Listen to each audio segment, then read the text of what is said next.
YouTube, what is going on? Back with my latest video. So today I just want to show you guys my most recent comic book pickups. These were all from New Comic Book Day this past Wednesday. I'm a little running behind on videos because I got a lot of other things I've been shooting and preparing for you guys. So I want to show you guys the comic books I got for this week. Got some pretty cool ones I'm excited to show you. So let's get right into them.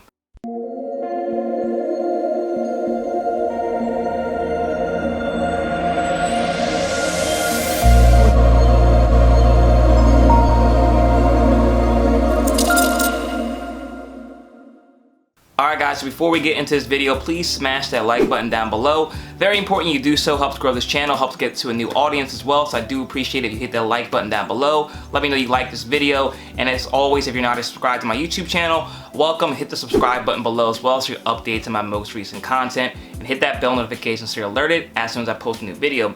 So like I said, this was all from this past Wednesday. I forget the date, but it was like the 18th or something like that. But just want to show you guys, first what I did is I did some dollar bin diving. I always like doing that, just to look for cool covers, complete some sets I have, and maybe we'll stumble across some keys here and there. So found a couple things. I got this Nova book. It's Nova number, I think, 24. This actually is in Spanish. I didn't realize it until I got home, but I just kind of gravitated towards the cover. Thought it was really cool, and to have it in a different language is very, very dope. You guys know I'm all about my X-Men books. So this Nightcrawler cover from X-Men Unlimited was a must-have for me. Another X-Men with Jubilee and a Wolverine on the cover.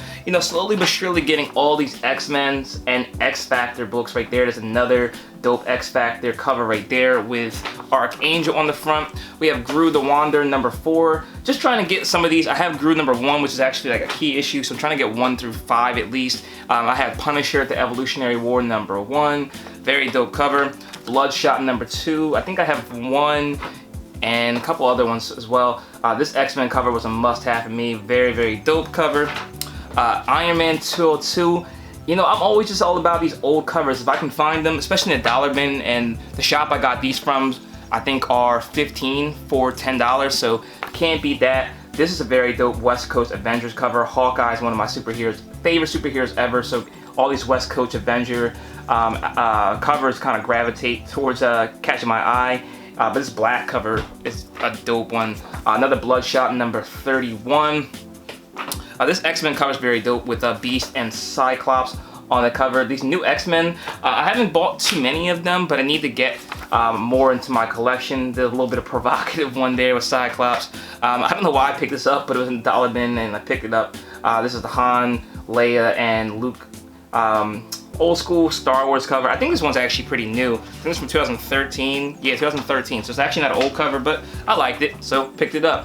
I thought this was really cool. This is Racer X number 2. I've never seen this comic before, so had to get that. Another New Mutants number 65. The kind of the books I'm looking for, and I'm looking through the dollar bins, are these X-Factors, New Mutants, and X-Men, as well as Excalibur. And every now and then I find a new issue. I have a whole lot of them. This Bishop one I did not have. But every now and then I will find a new one that I need to add to the collection. I think I have most of the keys at this point from X Factor. This Alpha Flight's very dope as well as another one I do try to find. That Wolverine cover. And Web of Spider-Man you never can beat as well. You find a lot of these Web of Spider-Man comics as well in the dollar bins. If you're just trying to start your comic book collection, the dollar bin is where to start. Look at all these covers I'm getting. I think I paid in total for all these covers. I don't think he even charged me $1 each. I think I ended up paying like 20 bucks for everything. So all these books for that kind of price, you get some good reading in, get some good covers, something to hang on the wall, something to make it look nice in your collection. This Gambit issue right there. Always cool things to have.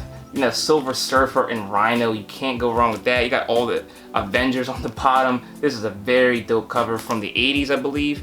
Yeah, guys, comic books are a lot cheaper than you would think. There definitely are some expensive ones out there, but in all things considered, you don't have to spend too much money. Definitely start in the dollar bin, get your feet wet a little bit, and then you'll start seeing some things here and there that you may like a little bit more with a little bit more money.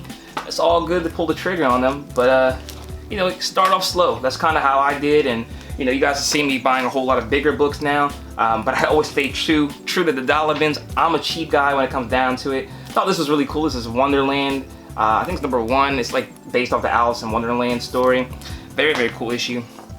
But yeah, guys, I mean, you can get a great deal. And like I said, every now and then I found, you know, some good things in the dollar bins. I found $40, $50 books in the dollar bins before. But, you know, it's all accidental. You know, I still new as far as knowing every single issue of what's out there. But you just buy what you like, and eventually it may become something good. So those are all the dollar bins finds I got that weren't like key issues, but I did get a few, I believe, that were ended up being like key issues, like minor keys. Let me show you guys those real fast. So I don't know which they are on each, but got this X Factor, which is a key issue. Key issue, if you guys are new to comic books, just means a first appearance of something, or something major happens, or it's an origin story. So it ends up being a key issue. If you want to find out what issues are key issues, download the Key Collector app. It's a free app, and it'll kind of tell you what happens in each issue that is a key.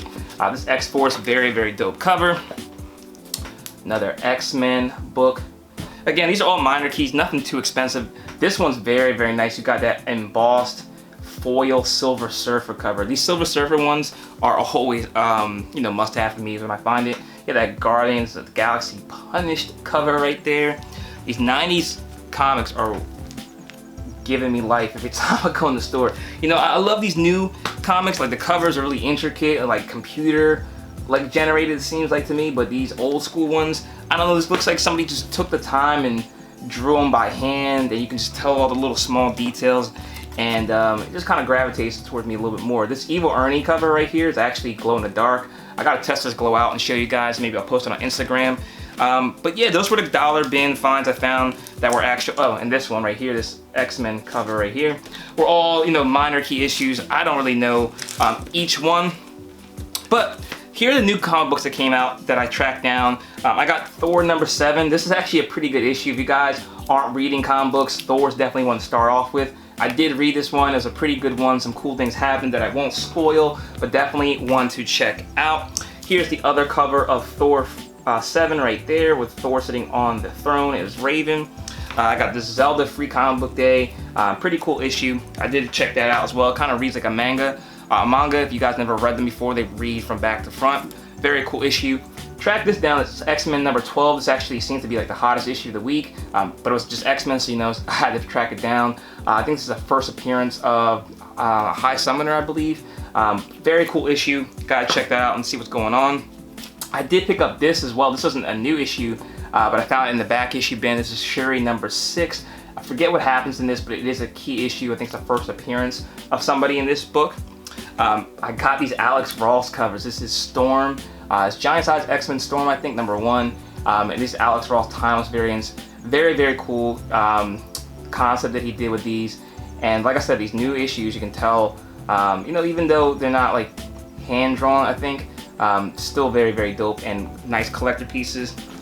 I grabbed this Captain America one too. I actually got one from my friend for his birthday, and I accidentally got 2 on hold, just trying to track down one from him. So grabbed the other for myself. I'm not a huge Captain America fan, but that cover's pretty nice. This Derek Chew Batman #99, I think was probably the best cover that came out this week outside that Storm. Very dope cover for the Joker Wars run that they're doing right now. This actually came out the week prior. This is Death Metal Trinity Crisis. My shop just got it in stock. This is another first appearance of the character. This issue I was the most excited about. This is the first team up of all these characters on the front. This is the Amazing Spider-Man Sins of Norman Osborn. You got this team up with Spider-Woman, Madam Web, Spider-Woman, Spider-Man, Madam Web, Silk, and Miles Morales right there. So very dope cover. I don't know if this will end up being anything down the line, but to have all those Spider-Verse characters on one cover is very dope. And this is the other cover of it, variant B. Very, very nice one. I think I prefer the first cover, cover A. And then last but not least, I tracked down this Star Wars #6. This is the first appearance of Luke with the yellow lightsaber. Not sure if that'd be something that they put in the movies, but still thought it was pretty cool. A lot of people who watch this Funko channel don't think I like Star Wars, but I do. And you also have this toy issue. I thought this was very, very cool and a must-have in the collection. And again, you have him right there with that yellow lightsaber. So I did pick up one big key issue for this week. Very excited to track it down. Found it for a pretty good deal. I don't think I overpaid, and the condition it's in, it's even gradable. I think I may send it out to CGC, see what kind of grade it comes back with, because either way, I'm gonna keep in my collection. I might as well preserve it in the condition it's in, because I have a tendency to mess things up. So I got this G.I. Joe #1, an iconic issue. Everybody knows G.I. Joe, so to get the first one in the collection is a win to me. So I paid 25 bucks for this. Like I said, I don't think it's a bad deal. The condition in it is very, very good. I don't see too much, if any, damage on it. Haven't looked up in the back, but from the front it looks very, very clean. And yeah, one to send in. Very, very cool to get this in this comic book shop for a good deal.